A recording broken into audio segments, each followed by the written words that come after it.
3월 13일 토요일입니다. 새벽 예배 드리십니다. 우리 다 함께 사도신경으로 신앙 고백하시겠습니다. 나는 전능하신 아버지 하나님 천지의 창조주를 믿습니다. 나는 그의 유일하신 아들 우리 주 예수 그리스도를 믿습니다. 그는 성령으로 잉태되어 동정녀 마리아에게서 나시고 본디오 빌라도에게 고난을 받아 십자가에 못 박혀 죽으시고 장사된 지 사흘 만에 죽은 자 가운데서 다시 살아나셨으며 하늘에 오르시어 전능하신 아버지 하나님 우편에 앉아 계시다가 거기로부터 살아있는 자와 죽은 자를 심판하러 오십니다. 나는 성령을 믿으며 거룩한 공교회와 성도의 교제와 죄를 용서받는 것과 몸의 부활과 영생을 믿습니다. 아멘. 다 함께 찬송 드리십니다. 찬송가 218장을 찬송합니다. 218장입니다.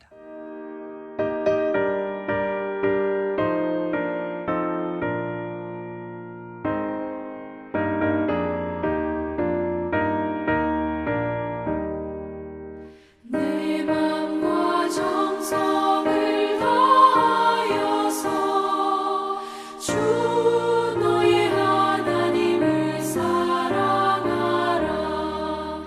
내 몸을 아끼고 사랑하듯 형제와 이웃을 사랑하라.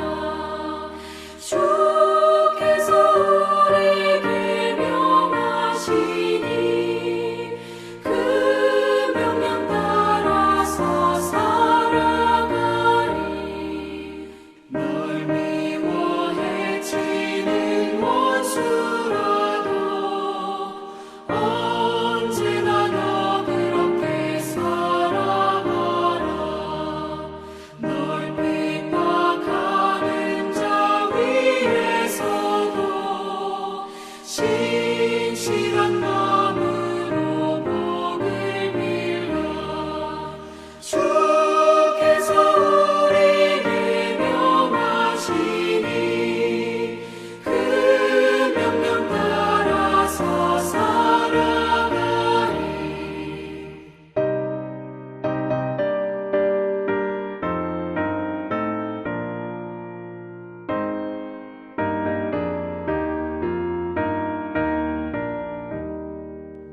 나 항상 주님을 멀리하고 형제를 사랑하지 못하였다. 이러한 죄인을 사랑하사 주께서 몸버려 죽으셨다. 속죄 큰 사랑 받으니 내 생명 다 바쳐 충성하리.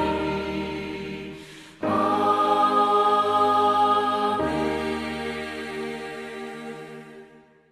오늘 은혜 주실 기록된 하나님 말씀 마태복음 22장 34절에서 46절까지 봅니다. 마태복음 22장 34절에서 46절까지 말씀입니다.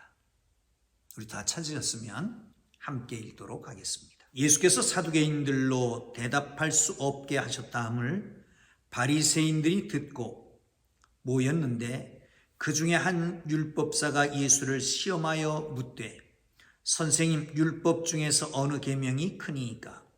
예수께서 이르시되 네 마음을 다하고 목숨을 다하고 뜻을 다하여 주 너희 하나님을 사랑하라 하셨으니 이것이 크고 첫째 되는 계명이요 둘째도 이와 같으니 네 이웃을 네 자신과 같이 사랑하라 하셨으니 이 두 계명은 온 율법과 선자의 강령이니라. 바리새인들이 모였을 때에 예수께서 그들에게 물으시되 너희는 그리스도에 대하여 어떻게 생각하느냐? 누구의 자손이냐? 대답하되 다윗의 자손이니이다.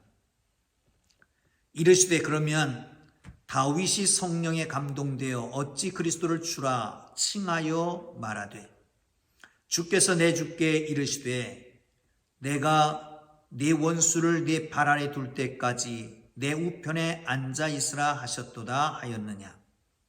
다윗이 그리스도를 주라 칭하였은즉 어찌 그의 자손이 되겠느냐 하시니 한마디도 능히 대답하는 자가 없고 그날부터 감히 그에게 묻는 자도 없더라. 아멘. 할렐루야. 시험.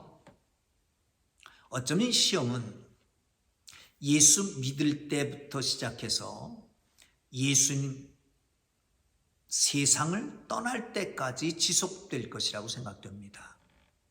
예수님은 공생애를 시작할 때에 사탄이 와서 시험을 합니다.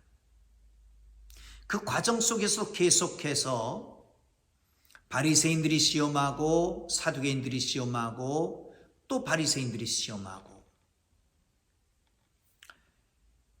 십자가에 달려서조차까지도 시험은 계속됩니다. 그냥 십자가에서 내려와라. 그러면 너희가 하나님의 아들인 줄, 내가 하나님의 아들인 줄 믿겠다. 이 시험은 계속되는 것입니다. 여러분, 오늘 본문은 이런 것이죠. 22장에 넘어와서 시험이 계속됩니다. 토론 논쟁이라고 해도 괜찮겠습니다만은 바리새인들이 제자들과 헤롯 땅을 묶어서 보내서 세금에 대한 질문을 함으로 그 예수님의 말을 올무에 묶이게끔 만듭니다. 이겼습니다. 가이사의 것은 가이사에게, 하나님께서는 하나님께 드려라. 사두개인들이 왔습니다. 부활에 대한 질문을 합니다.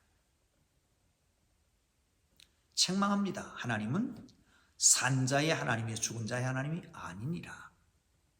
하나님 나라는 장가하는 것이 아니라 시집가는 데가 있는 게 아니라 모두 천사같이 되느니라. 할 말을 잃었습니다. 이제 바리새인들이 예수님 앞에 모였습니다. 왜 모였느냐? 사두개인들이 부활에 대한 질문을 했다가 아무 소리도 못했다라고 하는 얘기를 듣고 모여서 어떻게 하면 예수를 다시 그 말의 올무를 씌울까? 그래서 모인 겁니다. 사랑하는 성도 여러분, 우리는 시험이 계속되는 가운데 삽니다. 이 시험을 당할 때에 조심해야 하고 시험을 한번 이겼다고 해서 자만해서는 안 됩니다. 언제 그 시험이 다가올지 모릅니다. 아니 지속해서 그 시험은 다가올 것입니다. 한편으로 그 시험은 우리의 믿음을 성숙하게 하는 것입니다. 우리의 믿음이 정금같이 나오게 하는 것입니다. 그런데 한편으로는 사단이 어떻게 하면 우리를 무너뜨릴까 해서 다가오는 것입니다.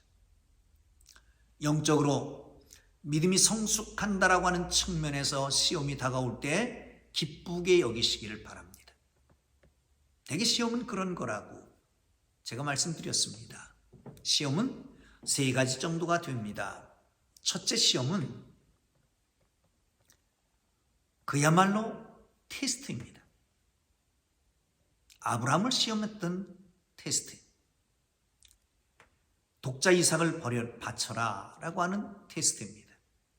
여기에는 순종해야 이깁니다. 그리고 그 위에는 약속이 따르게 되지요.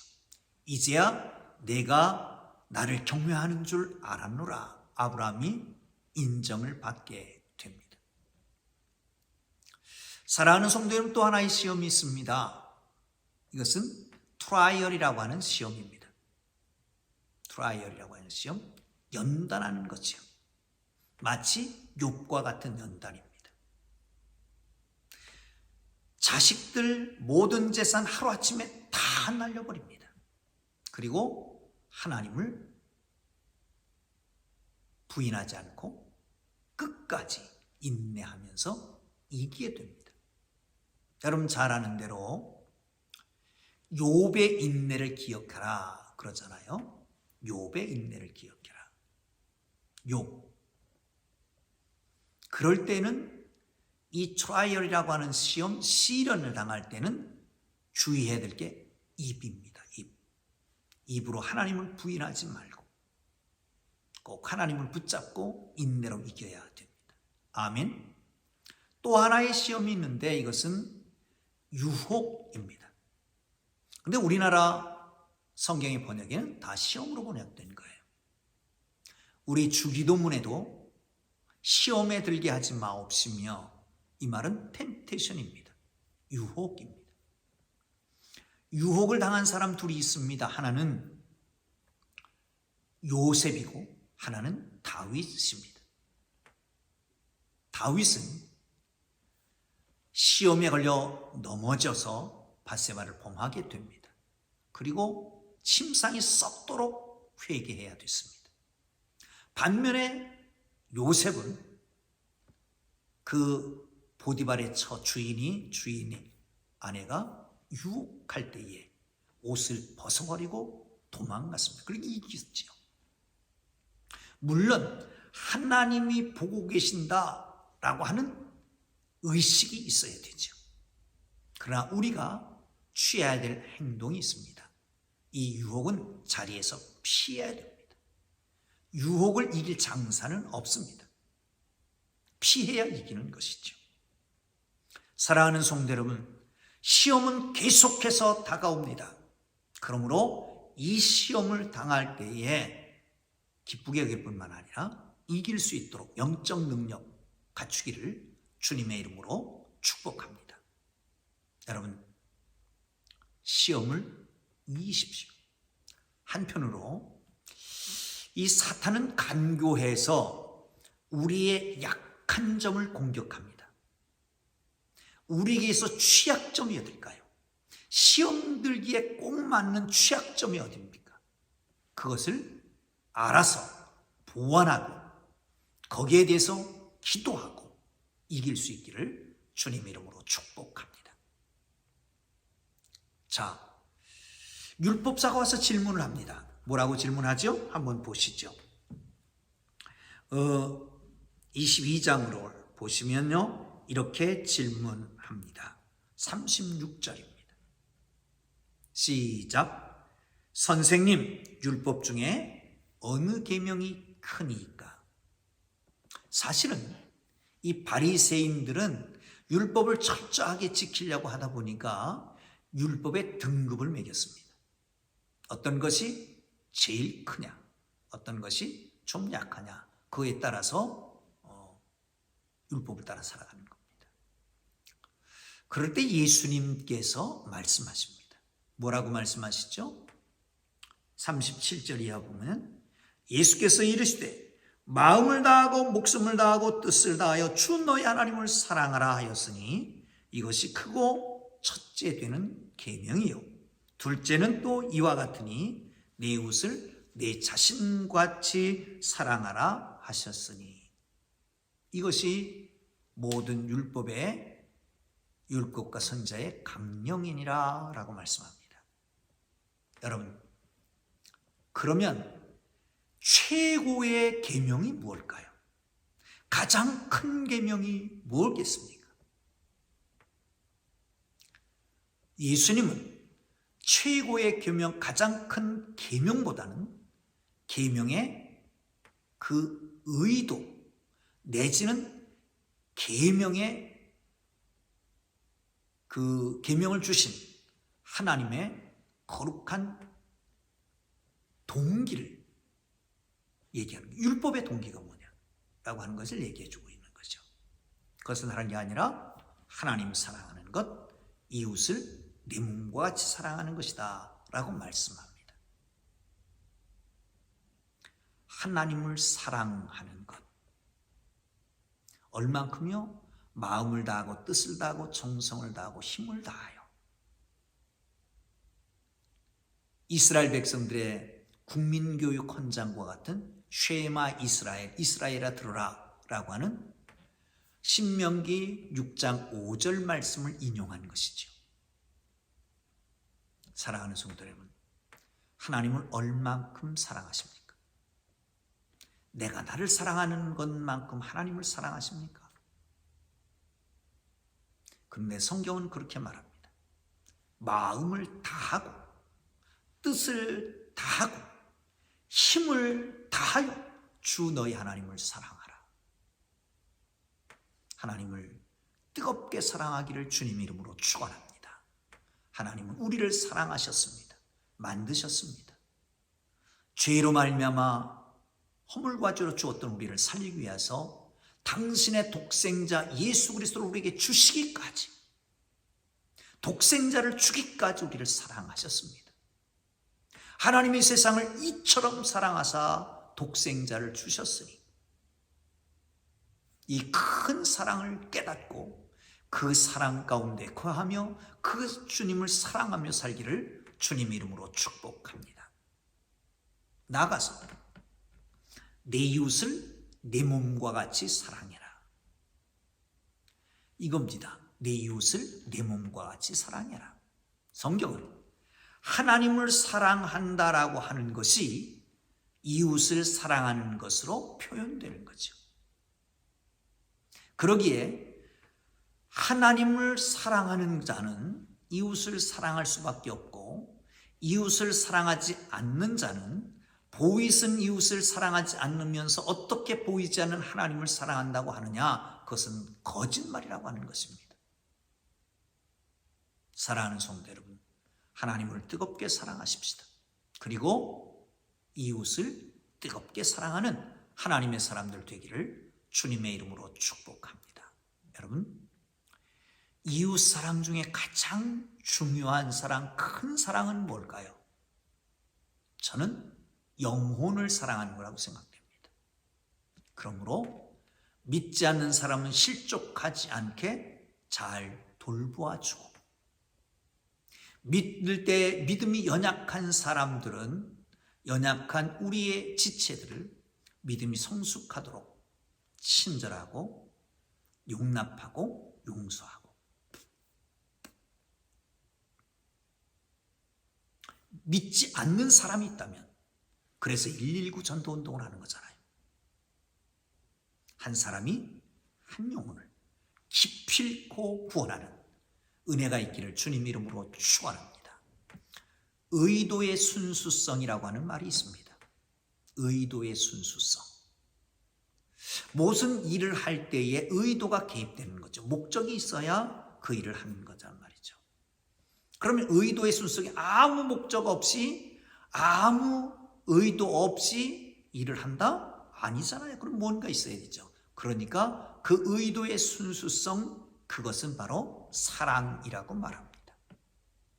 사랑하기 때문에 하나님 앞에 예배하고, 하나님을 사랑하기 때문에 예물 드리고, 하나님을 사랑하기 때문에 충성 봉사하고 기도하고, 이웃을 사랑하기 때문에 복음을 증거하고, 이웃을 사랑하기 때문에 오늘도 섬겨주고, 이웃을 사랑하기 때문에 그들과 함께 더불어 있는 하나님의 사람들 되기를 주님의 이름으로 축복합니다.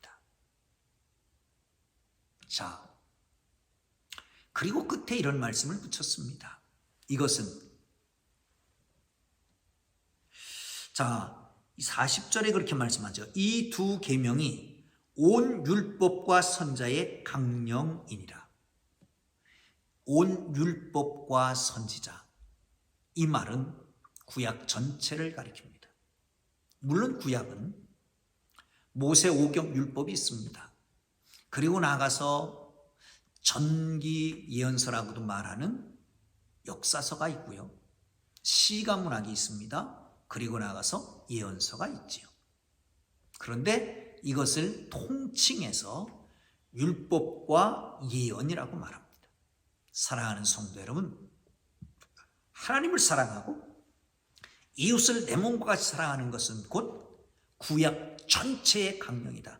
강력한 명령, 가장 중요한 명령, 구약 전체를 통틀어서 흐르는 그 맥락이 바로 이웃사랑과 하나님 사랑이라고 하는 걸 기억하시고, 하나님을 뜨겁게 사랑하고 이웃을 사랑하는 하나님의 사람들 되기를 주님의 이름으로 축복합니다.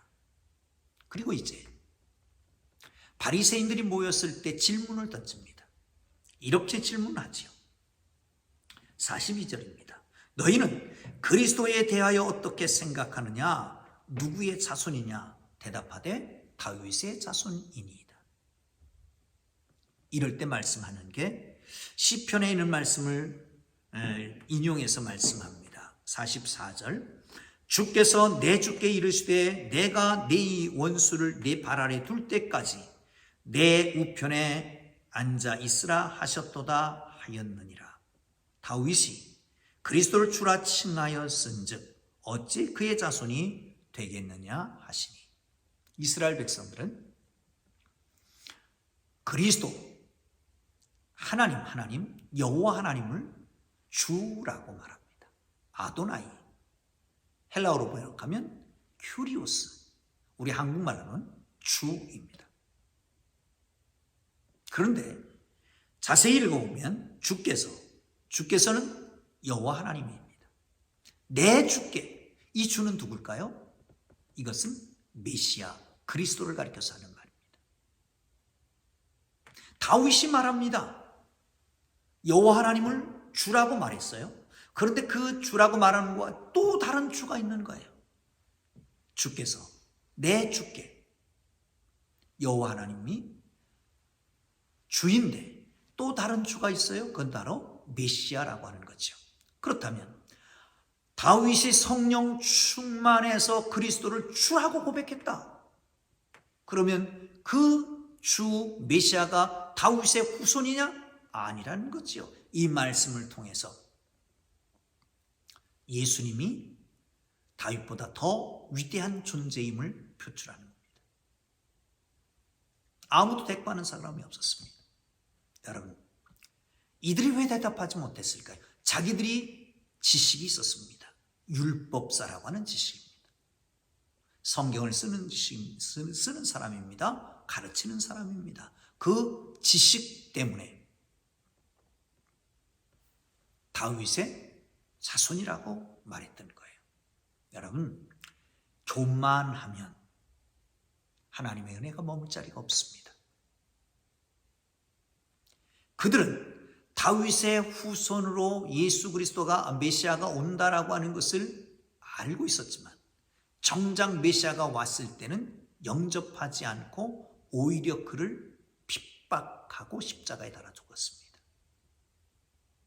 여러분, 하늘 보좌를 버리시고 이 땅에 내려오기까지 겸손하신 예수님, 그 겸손하신 예수님을 만나고 그를 영접하고 그와 함께 동행하기 위해서는 겸손해야 되는 것입니다.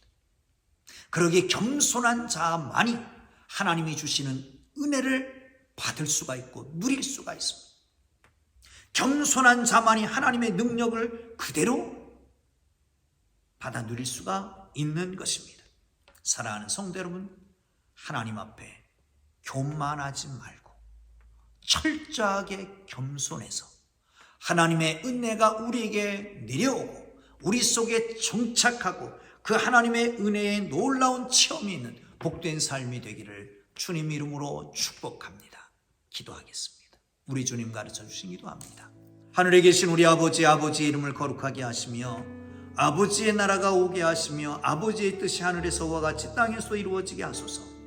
오늘 우리에게 일용할 양식을 주시고 우리가 우리에게 잘못한 사람을 용서해 준 것 같이 우리 죄를 용서하여 주시고 우리를 시험에 빠지지 않게 하시고 악에서 구하소서. 나라와 권능과 영광이 영원히 아버지의 것입니다. 아멘. 다 함께 주님의 이름을 부르고 기도하시다가 자유롭게 돌아갑니다. 말씀 생각하면서 기도하시고요. 각자 기도 제목 놓고 기도하고, 하나님, 시험이 계속해서 다가오는데 이 시험을 이길 수 있게 하시옵소서. 깨어서 겸손하게 하시옵소서. 교만하지 말게 하여 주옵소서. 하나님, 정말 율법의 의도를 알게 하시고 나아가서 하나님 사랑하고 이웃을 내 몸과 같이 사랑하는 저희들 되게 하여 주옵소서. 말씀을 조금 한다고 교만하지 않게 하시고 하나님의 거룩하신 말씀을 붙잡고 정말 하나님이 주신 은혜가 우리 속에 넘쳐나게 하여 주옵소서. 함께 기도하겠습니다. 주님 부르짖습니다. 주여!